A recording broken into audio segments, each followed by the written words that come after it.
Assalamualaikum warahmatullahi wabarakatuh.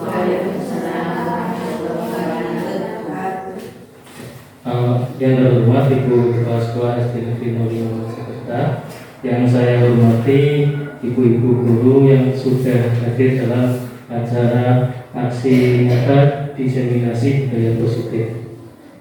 Sebelum kita mulai pada acara pada pagi hari ini, marilah kita panjatkan puji syukur kepada kehadirat Allah Subhanahu wa Ta'ala, karena berkat rahmat dan karunia-Nya kita dapat berkumpul di sini dalam keadaan sehat walafiat. Tak lupa sholawat serta salam kita aturkan kepada Nabi besar kita, Nabi Muhammad SAW, yang dimana di hari-hari nanti kita mengharapkan syafaat dari beliau.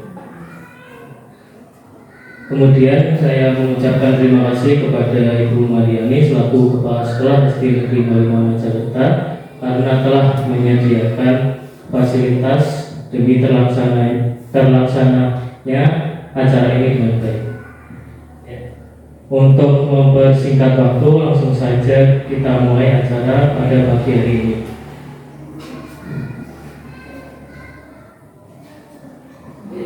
Tujuan dari kegiatan hari ini adalah yang pertama, memahami peran sebagai guru untuk membangun budaya positif dengan menerapkan konsep disiplin positif dalam. Nah, sebelum saya menjelaskan materinya, ada beberapa pertanyaan ini, Bu. Yang pertama adalah, setuju atau tidakkah hukuman dapat mendisiplinkan anak? Setuju atau tidak?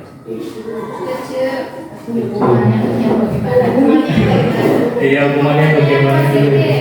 Iya, hukumannya tidak terlalu berat seperti itu ya mungkin. Kemudian yang kedua, pemberian hukuman dengan hal positif seperti membaca atau membersihkan halaman sekolah dapat meningkatkan disiplin anak. Setuju atau tidak? Setuju. Untuk meningkatkan disiplin anak. Iya. Kemudian yang ketiga, memberi penghargaan dapat meningkatkan motivasi belajar anak. Setuju banget. Iya. Tolong Bu.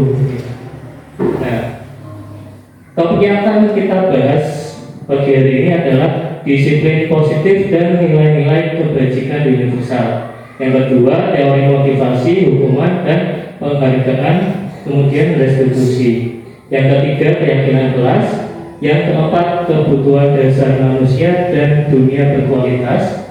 Yang kelima, restitusi. 5, posisi kontrol. Dan yang terakhir adalah restitusi atau segitiga restitusi. Berikutnya. Nah, sekarang coba Bapak Ibu, Anda dan teman Anda akan melakukan lawan tangan Anda. Coba sekarang, iya, coba siapa yang mau maju ke depan? Mempraktekkan.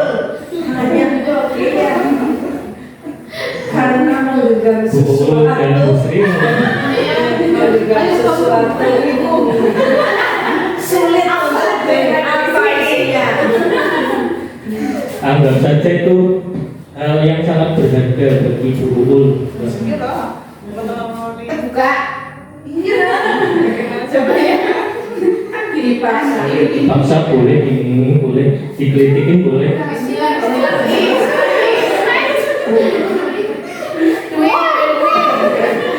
Iya, boleh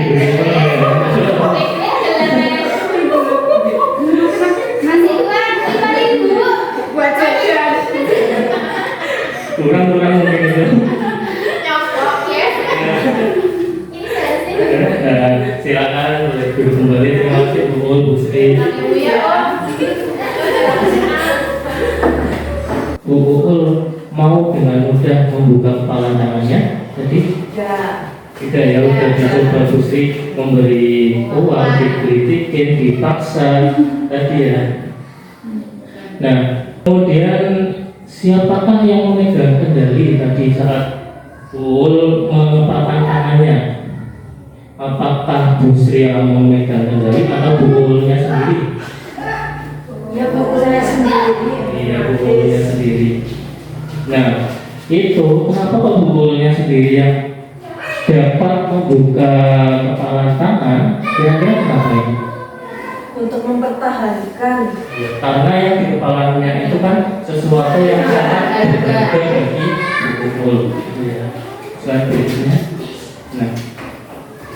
Nah, yang akan kita bangun dalam budaya positif sekolah perlu menyediakan lingkungan yang positif, aman, dan nyaman agar murid mampu berpikir, bertindak, dan setelah kita menjalankan tentang kedisiplinan di dalam sekolah selama kita mengajar, ternyata ada ditemukan ilusi kontrol gitu. Ilusi kontrol itu apa saja? Yang pertama, ilusi guru memiliki hak untuk memaksa anak atau murid. Slide berikutnya Bu. Ini. Nah, yang akan kita bahas seperti tadi yang dilakukan Bu Ul, sudah dikritikin, sudah dirayu, tapi tetap tidak mau membuka kepala tangan. Aku yang tidak disukainya. Jadi mereka atau murid-murid kita terlihat disiplin, tapi kedisiplinannya itu tidak berasal dari dirinya sendiri. Mereka disiplin karena takut dikontrol oleh Bapak Ibu guru. Yang kedua, ilusi bahwa semua penguatan positif, efektif, dan bermanfaat untuk berusaha. Jadi misal kalau berangkat sekolah kamu akan dapat permen itu juga salah satu ilusi kontrol Bapak Ibu. Motivasi. Iya, motivasi. Nah, kemudian yang ketiga, ilusi bahwa kritik dan membuat orang merasa bersalah dapat menguatkan karakter. Ya, jadi anak kalau dikritik itu belum tentu anak akan berubah dari dirinya sendiri, tapi berubah karena dari kontrol orang lain. Apa itu baik atau buruk? Nanti akan kita lihat saat materi berikutnya. Nah, kemudian ada ilusi bahwa orang dewasa memiliki hak untuk mulai permusuhan akan terbentuk.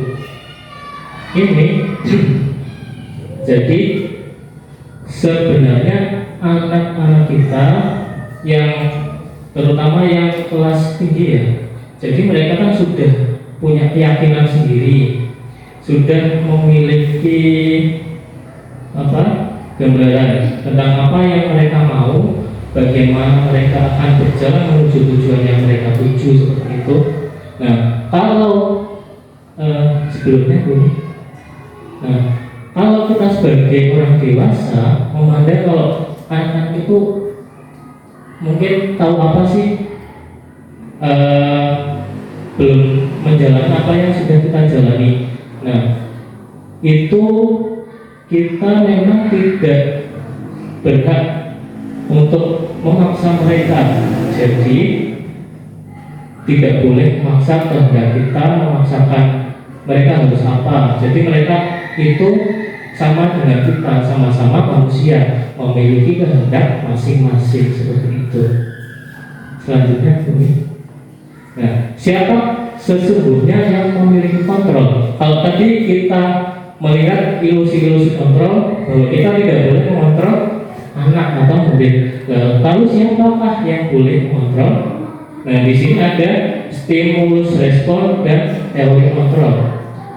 Pada stimulus respon, kita mencoba mengubah orang agar berpandangan sama dengan kita. Di solution itu kita sebagai guru mendapatkan keuntungan, murid juga tidak rugi, tidak kalah. Jadi sama-sama enak, seperti itu Bu. Selanjutnya Bu. Nah, apa itu disiplin? Jadi disiplin itu berasal dari bahasa Latin, yaitu disiplina, yang memiliki arti belajar. Kalau selama ini kita memahami bahwa disiplin itu adalah anak nurut gitu ya Bu. Nah, biasanya kedisiplinan itu identik dengan apa ya, militer itu ya Bu. Anak harus nurut dengan apa yang kita mau kehendaki seperti itu. Nah, ternyata pada aslinya disiplin itu diambil dari bahasa Latin yang berarti belajar, berbeda dengan apa yang kita pahami selama ini Bu.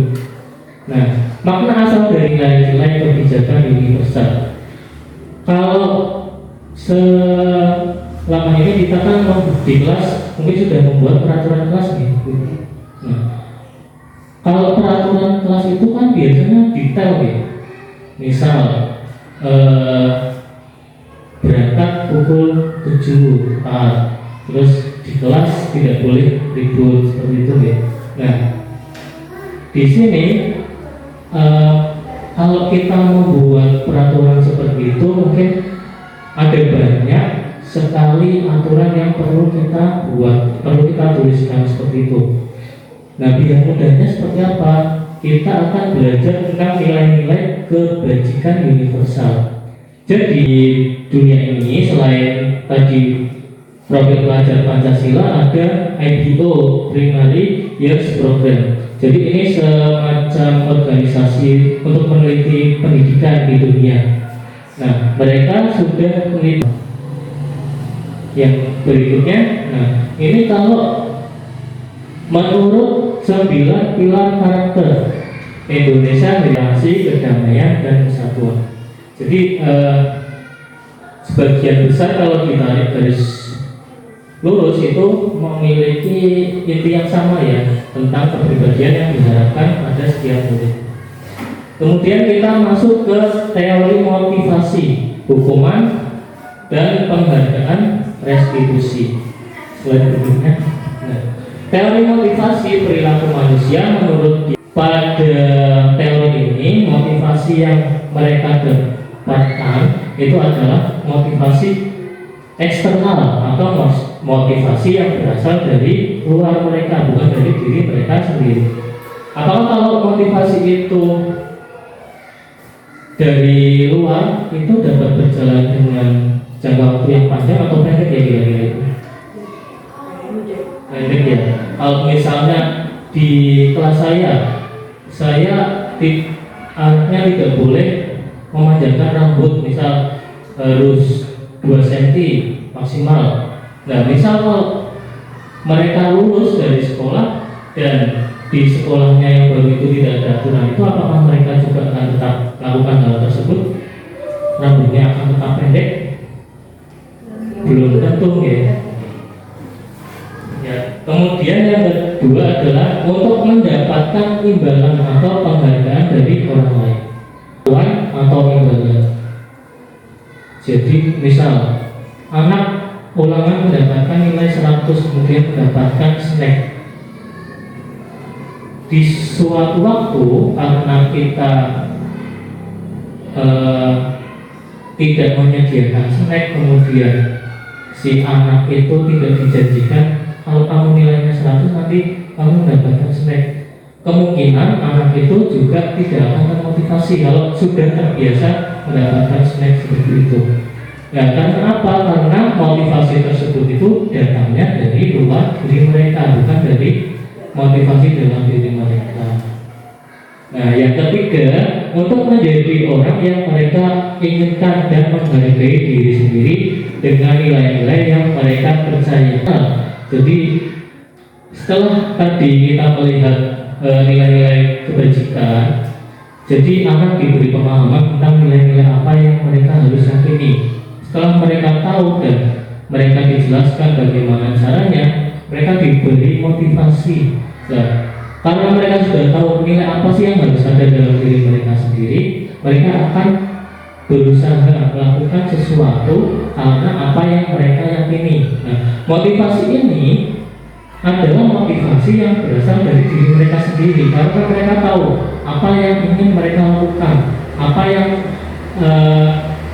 akan mereka lakukan agar mencapai tujuan mereka seperti itu. Menurut Ki Hajar Dewantara, merdeka artinya tidak hanya terlepas dari perintah, akan tetapi juga cakap memerintah diri sendiri. Jadi karena ini kan kita masih dalam kurikulum merdeka ya. Kurikulum merdeka itu juga inspirasinya dari Ki Hajar Dewantara.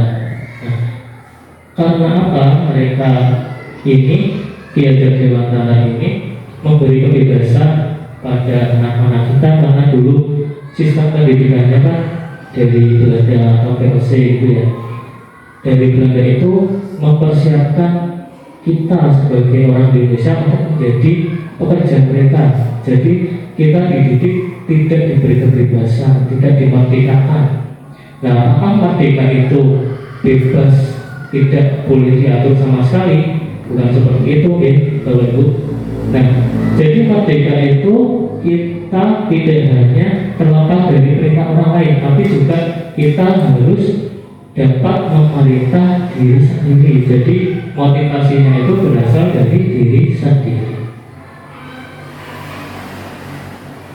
Nah, tadi kan ada pertanyaan di awal ya, apakah penghargaan atau sesuatu yang kita berikan ke anak itu berdampak baik dan efektif untuk anak?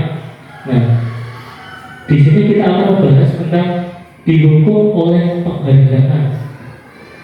Jadi jadi anak itu kalau diberi penghargaan secara terus-menerus, misal kita tidak memberi anak penghargaan, itu juga akan berdampak buruk. Seperti contohnya, kalau kita ibaratkan ya, bukan berarti anak ini seperti hewan sirkus, tapi kita ibaratkan saja hewan sirkus lumba-lumba. Kalau lumba-lumba diberi perintah, setelah diberi perintah itu biasanya diberi ikan gitu, makannya. Kalau tidak diberi ikan, apakah lumba-lumbanya akan nurut dengan pawangnya? Sepertinya tidak. Iya. Nah, itu jadi anak yang terlalu sering, sesekali tidak apa-apa ibu, tapi kalau terlalu sering, nanti dampaknya akan menjadi seperti hewan sirkus. Kalau tidak diberi, nanti anak akan tidak mampu merasa ketergantungan. Nah, pengaruh dari penghargaan itu apa? Pengaruh jangka pendek dan jangka panjang. Kemudian penghargaan berikutnya, bentuk program kebajikan atau apresiasi. Misal ada anak misal Sio gitu ya. Sio telah membuat sebuah gambar yang bagus. Nah, kita tidak boleh langsung memberikan hadiah kepada Sio, tapi kita dapat memberikan apresiasi. Kita memberikan apresiasi secara detail pada apa yang sudah dilakukan oleh si Sio tadi. Kemudian yang kedua, beri pengakuan secara pribadi. Nah, misalnya dia sudah menggambar, nah kita beri apresiasi secara pribadi. Wah, Sio kamu gambarnya bagus, ini hebat sekali warnanya, cerah, bisa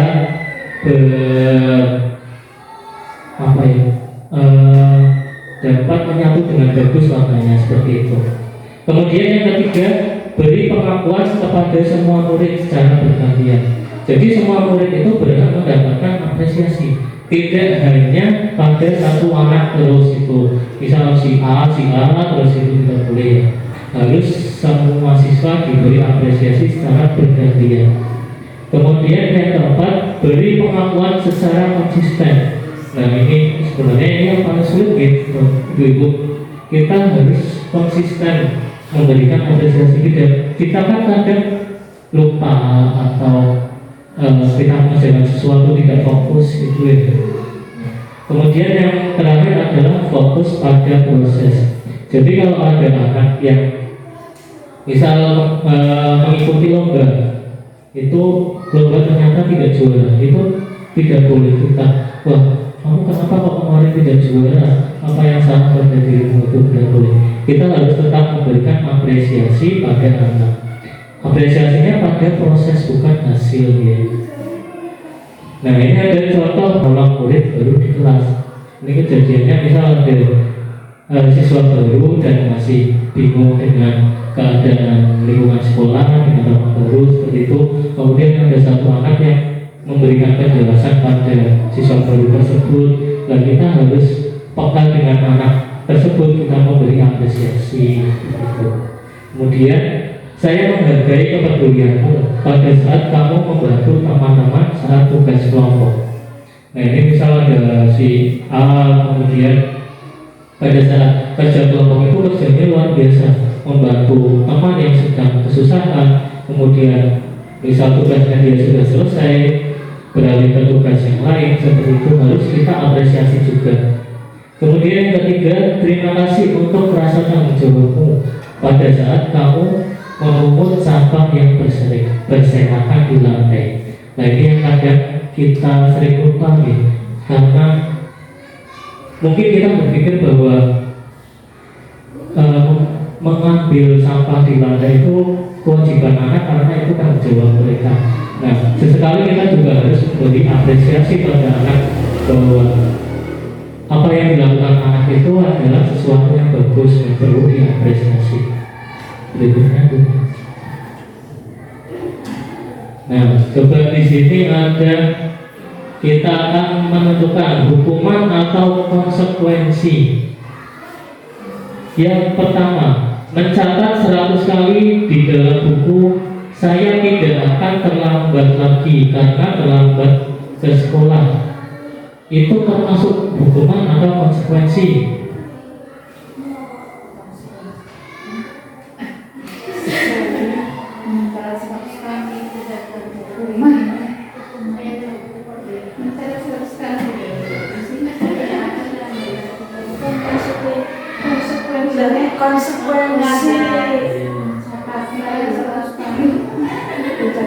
Konsekuensi tapi bisa jadi juga hukuman karena apa, di situ harus menulis saya tidak akan terlambat lagi. Itu bentuknya kan berarti ditulis dan dalam bentuk itu disuruh menulisnya sampai 100 kali, berarti itu maksudnya hukuman. Hukuman gitu. Nah, kita simpan dulu. Lari mengelilingi lapangan basket 2 kali karena terlambat hadir di sekolah. Hukuman. Yang ketiga, murid diminta untuk push up 15 kali karena tidak menggunakan ikat pinggang. Push up hukuman 15 kali.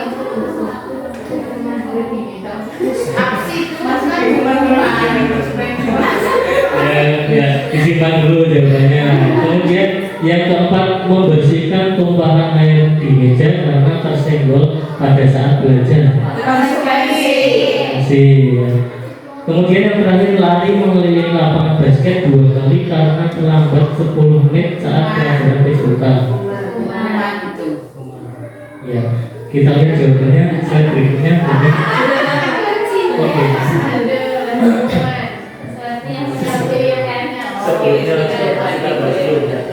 Nah, nomor 1 itu yang pertama, mencatat 100 kali di dalam buku. Saya tidak akan terlambat lagi. Nah, kalau terlambat kemudian disuruh mencatat saya tidak akan terlambat lagi, apakah berhubungan dengan apa yang siswa lakukan? Ya otomatis kan berhubungan karena dia kan membuat kesalahan, makanya disuruh menuliskan itu biar tidak terulang lagi. Nah sebenarnya yang tadi yang pertama itu maksudnya hukuman itu. Jadi tadi kan siswa disuruh mencatat 100 kali. Nah setelah mencatat 100 kali itu, apakah menjadi jaminan bahwa siswa besoknya tidak akan terlambat lagi? Belum tentu. Nah, apakah siswa tahu solusinya setelah kita misalkan seperti ini?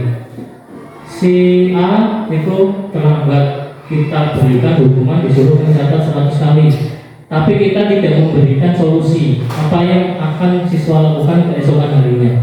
Jadi siswa tidak akan tahu kesalahannya di mana, apa yang harus mereka lakukan di kemudian hari, seperti itu ya.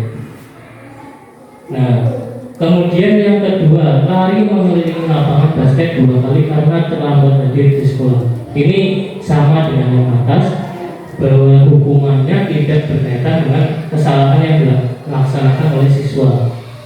Kemudian yang ketiga, murid diminta untuk push-up 15 kali karena tidak menggunakan ikat pinggang.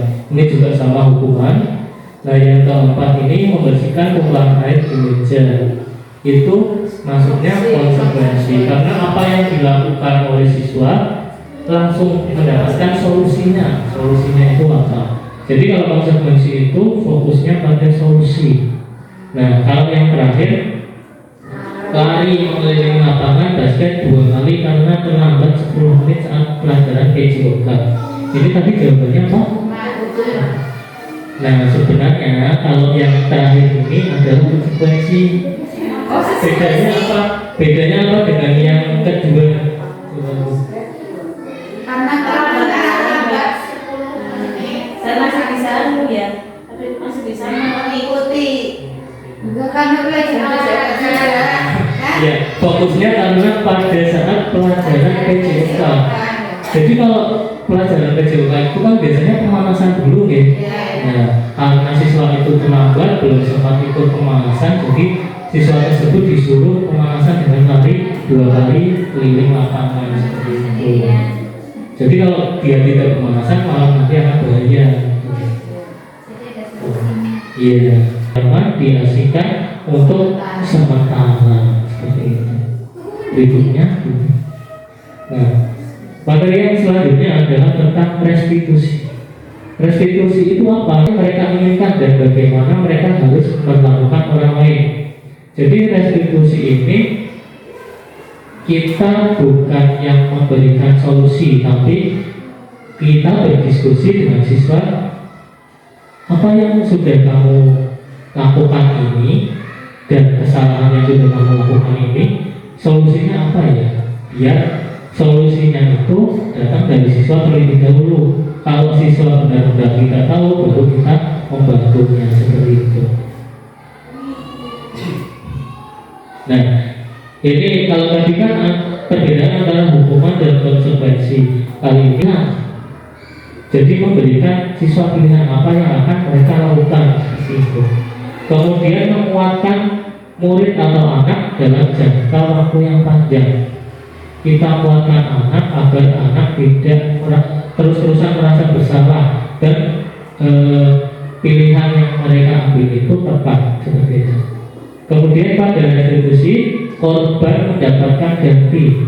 Seperti tadi ada kasus bahwa seorang anak menjatuhkan botol di meja saat pembelajaran itu, kemudian solusinya apa?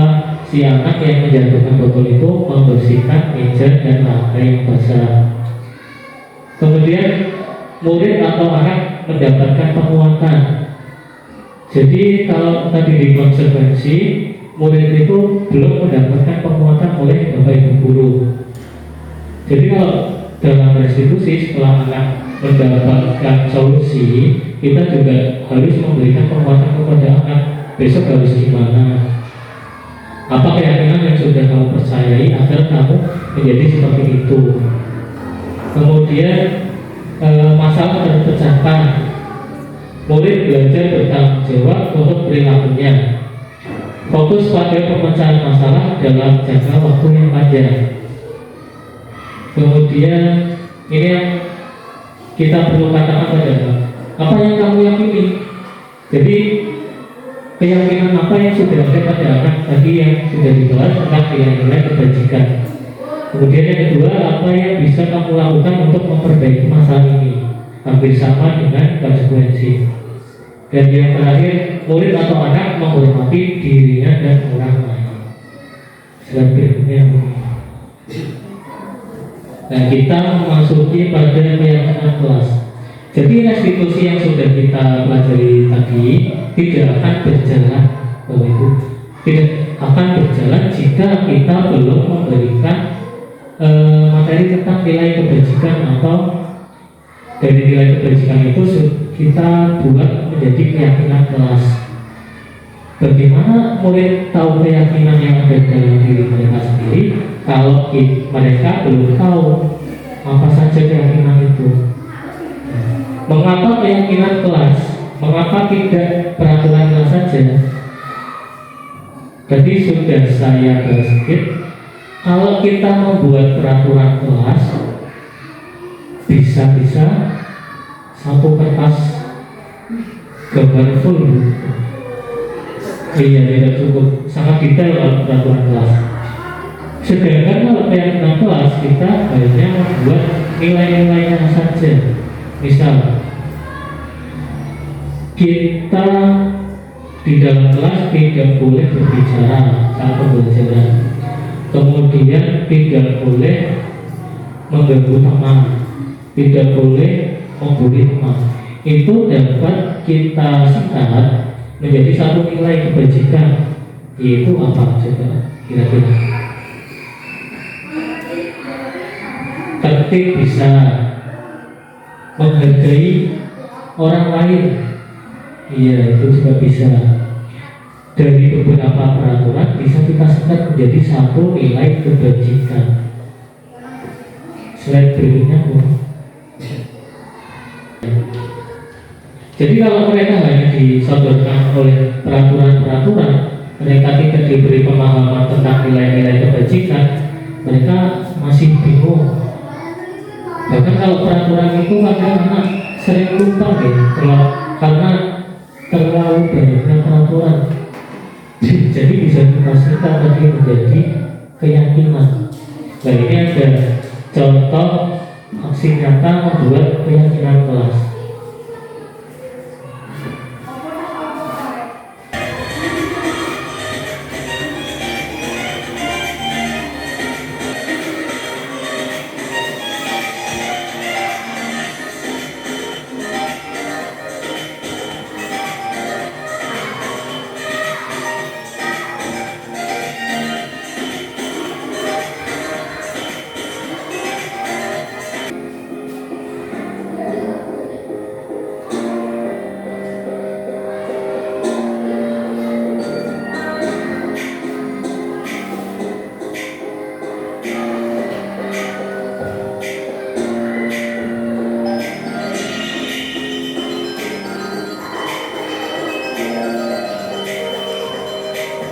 Nah ini adalah contoh keyakinan kelas. Di situ ada disiplin, kemudian giat belajar, rajin, jujur, sopan, percaya diri, selalu senyum, dan datang lebih awal itu. Itu singkat, tapi juga dapat mencakup beberapa aturan yang kita inginkan. Lagi anak juga harus dijelaskan disiplin itu yang bagaimana, perilaku apa yang mencerminkan kedisiplinan, jujur dengan orang kita harus bagaimana, apa yang harus kita ucapkan kepada orang lain, seperti itu saudara. Berikutnya.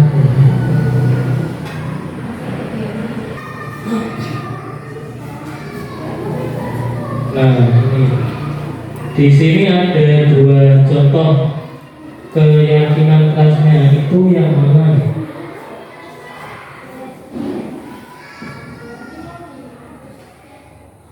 Itu kan ada datang tepat waktu, mengucapkan salam, menjaga kebersihan sekolah, berdoa sebelum dan sesudah belajar, aktif dalam pembelajaran. Kemudian yang sebelumnya, kami guru dan murid yang saling menyayangi, kami murid yang semangat belajar, kami murid yang peduli dengan teman-teman.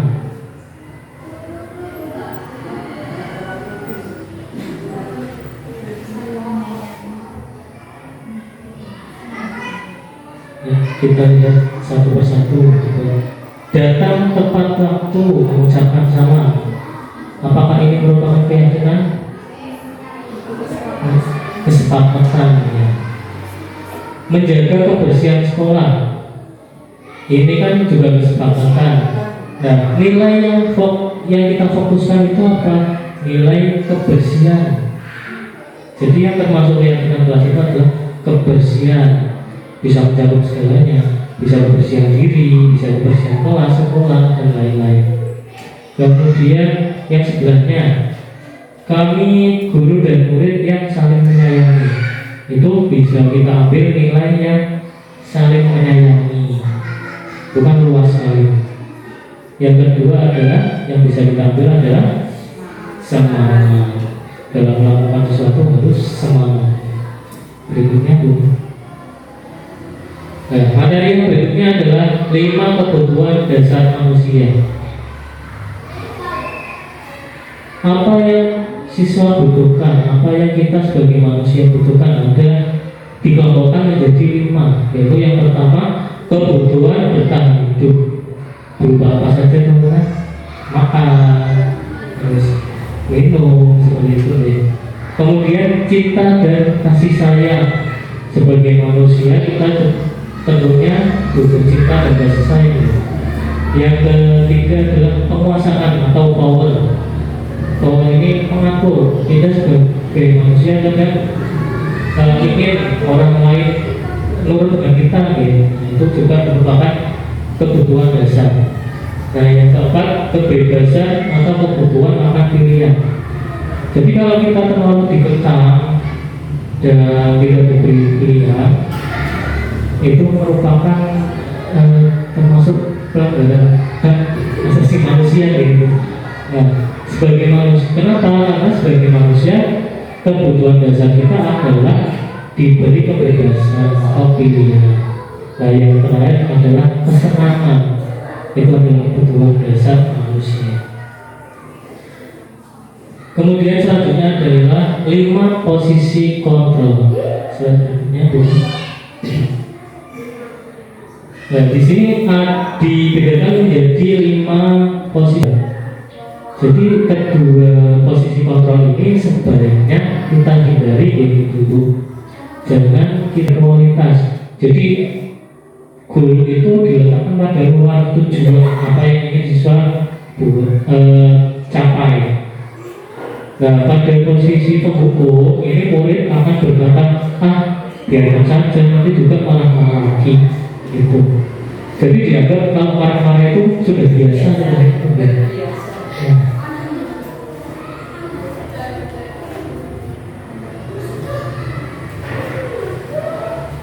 Nah, kalau pada posisi pembuat merasa bersalah, siswa akan berkata, maafkan saya. Jadi ini siswa itu merasa bersalah sekali, mentalnya jadi down, tidak berani mencoba. Yang berikutnya dampak pada muridnya. Jadi kalau murid melakukan kesalahan, misal bukannya ditegur, tapi malah diberikan alasan-alasan. Misal murid membuang sampah sembarangan, nanti guru yang memposisikan diri sebagai teman akan membuat alasan untuk membela si murid ini. Seperti itu. Kemudian ingat tidak, ibu pernah membantu kamu seperti ini. Murid akan merasa berhubungan dengan gurunya. Misal kalau muridnya naik kelas, kemudian di kelas 6-nya gurunya tidak seperti guru di kelas 5, itu murid akan merasa kecewa. Kenapa kok gurunya di kelas 6 tidak sama dengan guru yang di kelas 5? Seperti itu. Beberapa halaman yang harus saya tulis. Jadi kalau sebagai pemantau kan ada tadi melakukan penghargaan dan hukuman. Jadi kalau pada posisi sebagai pemantau, nanti anak-anak terlalu fokus pada bintang yang saya dapat apa, hadiah yang akan saya dapatkan apa. Sama adalah mengajukan pertanyaan-pertanyaan. Jadi kita tanyakan dulu tadi sebetulnya keyakinan apa yang ada pada diri mereka, kemudian solusinya apa agar hal tersebut muncul dari diri mereka sendiri, bukan dari guru. Kemudian apa yang dikatakan guru, apa yang kita yakini.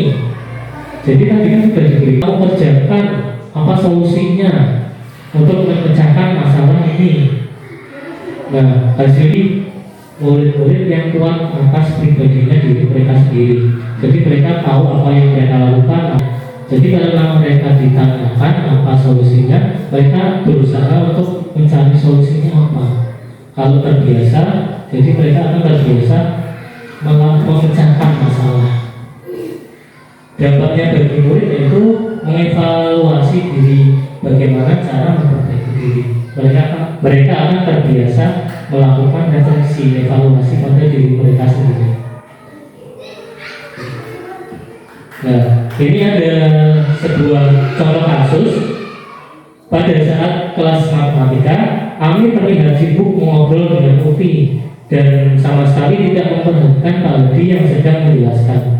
Kemudian Pak Hadi berkata, Ami, Uti, ayolah, bagaimana sih kalian? Kemarin kalian sudah janji ke Bapak bukan?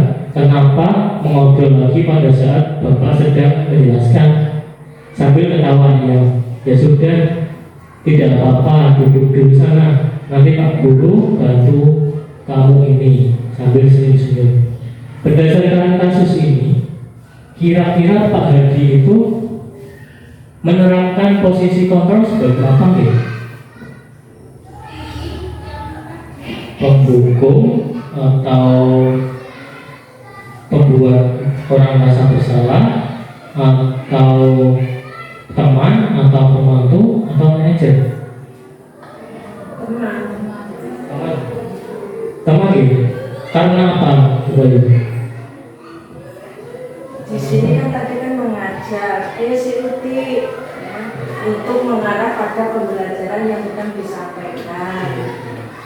Jadi arahnya kan ke situ, Pak Gurunya kan mengajar. Jadi kan semata-mata sejajar seperti teman. Ya, itu tadi digarisbawahi di sini gitu tadi. Iya. Ayolah, bagaimana sih kalian? Kemarin kalian sudah janji ke Bapak. Itu juga dikatakannya sambil tertawa. Iya. Menganggapnya anak itu sebagai teman. Apakah benar? Iya, benar sekali. Sebagai teman. Yes, berikutnya ini. Nah, kasus yang kedua. Kasus yang kedua agak panjang ini.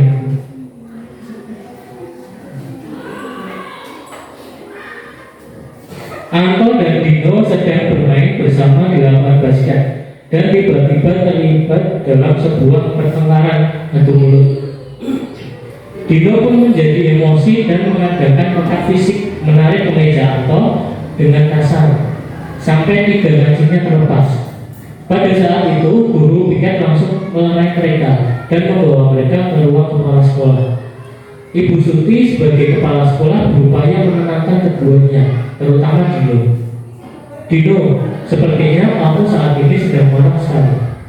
Mendengar itu, Dino pun mengalir bercerita tentang kekesalan hatinya. Ibu Suti pun melanjutkan bahwa membuat kesalahan adalah hal yang manusiawi dan bahwa mempertahankan diri adalah hal yang penting. Berikutnya,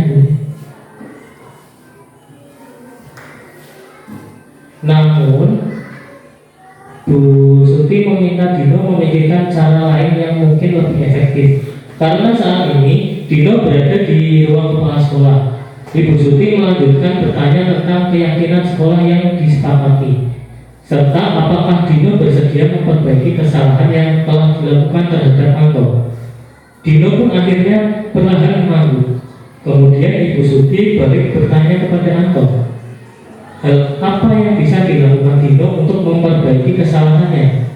Anto menjawab, saya perlu mancing saya diperbaiki Bu. Ibu saya akan sangat marah kalau melihat kancing baju saya sampai copot 3 kancing begini. Berikutnya, Ibu Suti pun kembali bertanya ke Dino, apakah yang akan dilakukan untuk mengganti 3 kancing Anto yang terlepas? Dino berpikir senang, namun menjawab, wah tidak tahu Bu, saya lem kembali mungkin ya Bu. Ibu Suti berpikir sebentar dan menanggapi, kalau dilem akan mudah terlepas kembali Dino. Bagaimana kalau kamu menjahit saja? Bersediakah kamu?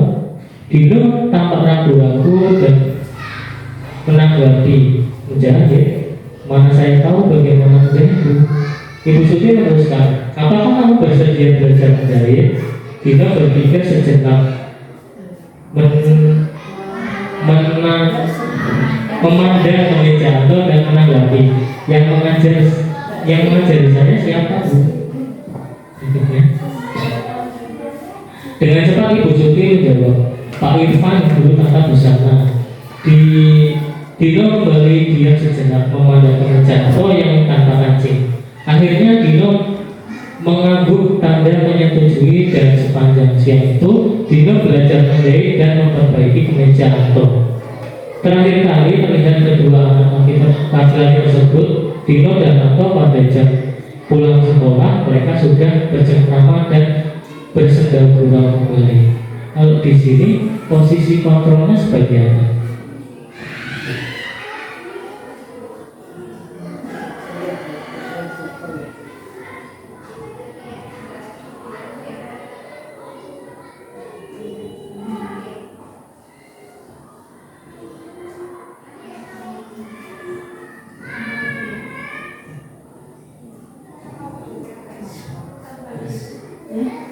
Sebagai manajer ya. Tadi setelah Dino dan Anto dipanggil ke ruang kepala sekolah, kemudian Ibu Suti bertanya, apa keyakinannya sudah kita sepakati?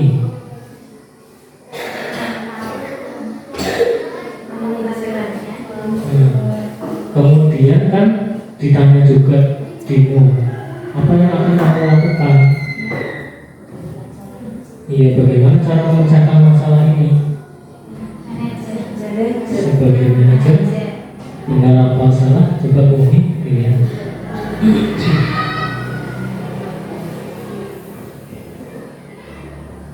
Iya, sekali sebagai manajer. Berarti Ibu sudah paham ya perbedaan antara kelima posisi kontrol tersebut ya. Slide berikutnya. Nah, ini ada beberapa penggalan kata, pernyataan-pernyataan yang muncul dari kelima posisi kontrol. Saya kecewa sekali dengan kamu. Itu muncul dari posisi kontrol sebagai apa?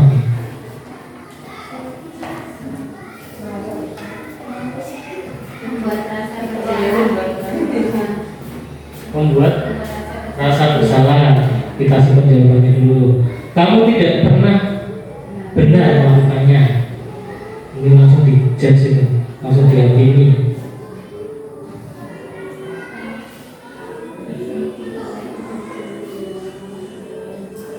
Oke. Kalau langsung menghakimi itu posisi kontrolnya seperti apa ya?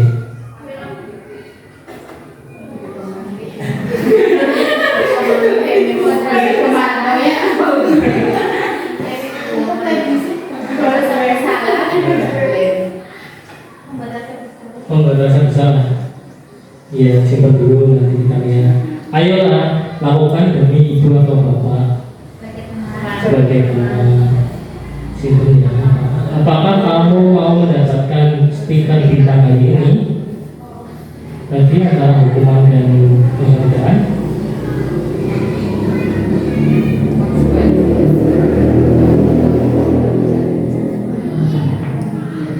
Ini berarti fokusnya pada penghargaan dan hukuman. Oke.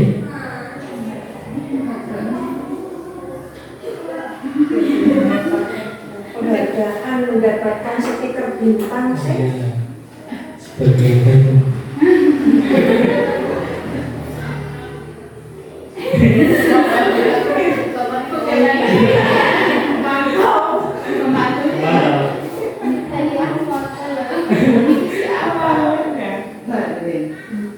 Ya, sebagai pemantau nggak apa-apa, nanti kita lihat jawabannya. Bagaimana kamu bisa menyelesaikan masalah ini? Itu sebagai apa itu?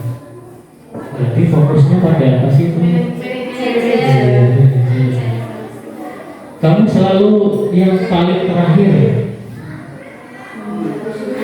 sama seperti ini gitu. Langsung diyakini gitu. Sebagai oke, kelima tadi sebagai penghukum, pembuat rasa bersalah, pembuat rasa bersalah. Ya, kita kunci jawabannya ya. Kira-kira benar apa salah? Bumi, coba jadi grafiknya.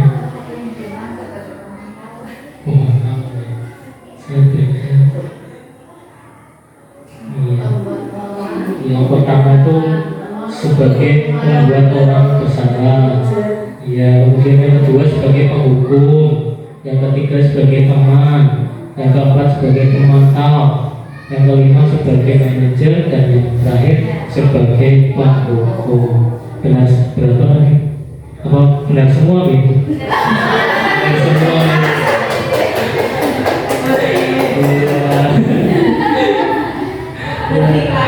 Lanjut saya bumi. Nah, kemudian segitiga restitusi.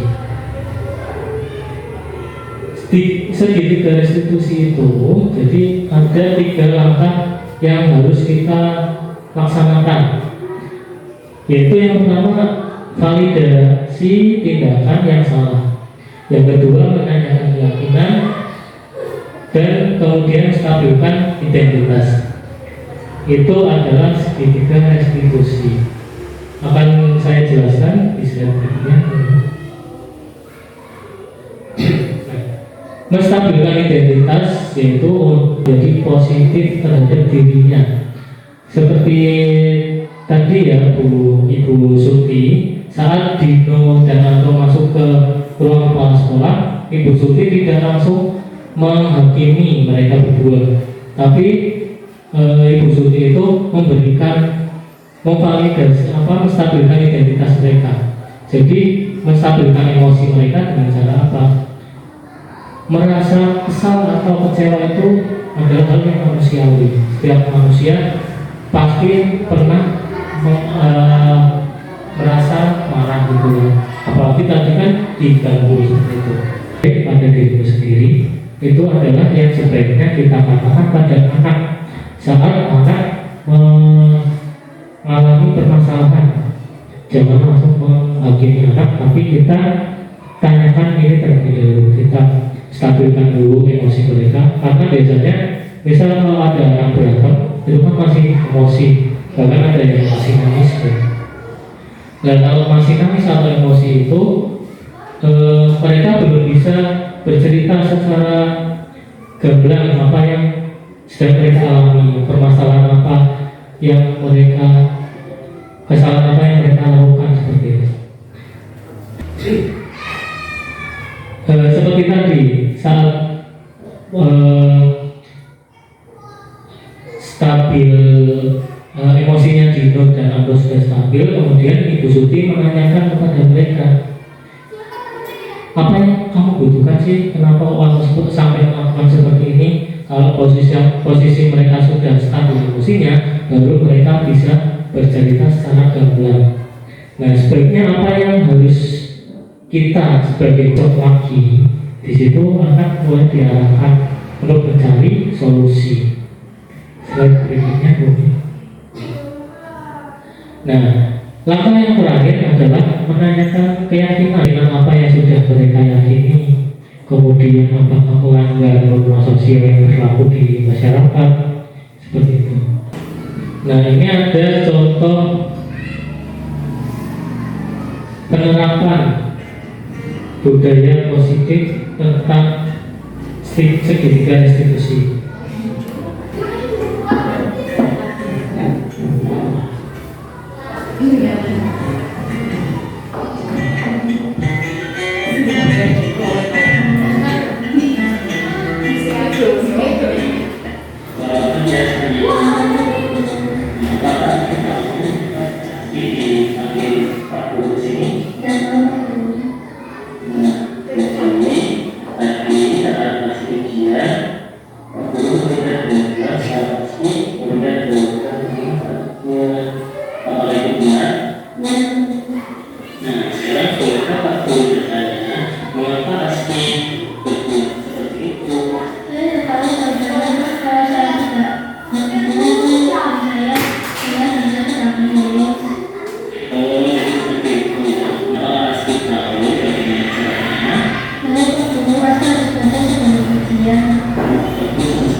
jangan jadi anak yang jujur dan rajin belajar ya, supaya nanti asli bisa memperoleh hasil yang bagus seperti yang aslinya ya.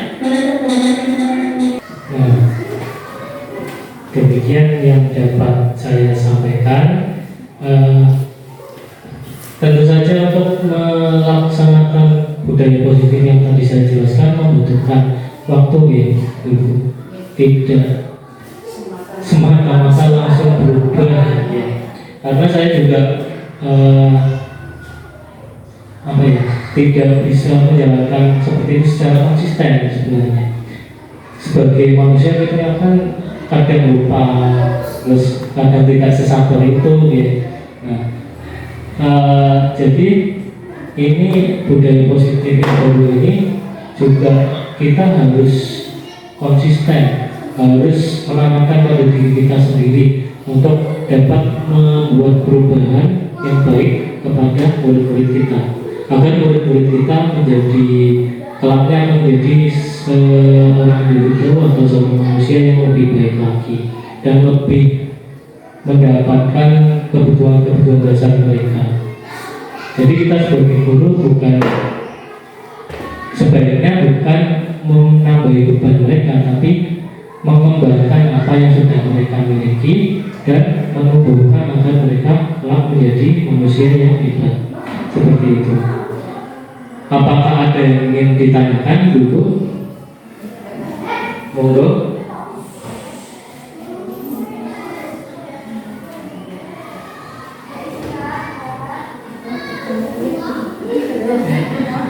Ya, jika tidak ada, saya cukupkan saja. Terima kasih atas perhatiannya, terima kasih atas waktu yang sudah diluangkan. Saya ucapkan dan terima kasih kepada hadirin semua. Saya tutup acara pada pagi hari ini dengan ucapan Alhamdulillah. Cukup sekian. Wassalamualaikum warahmatullahi wabarakatuh.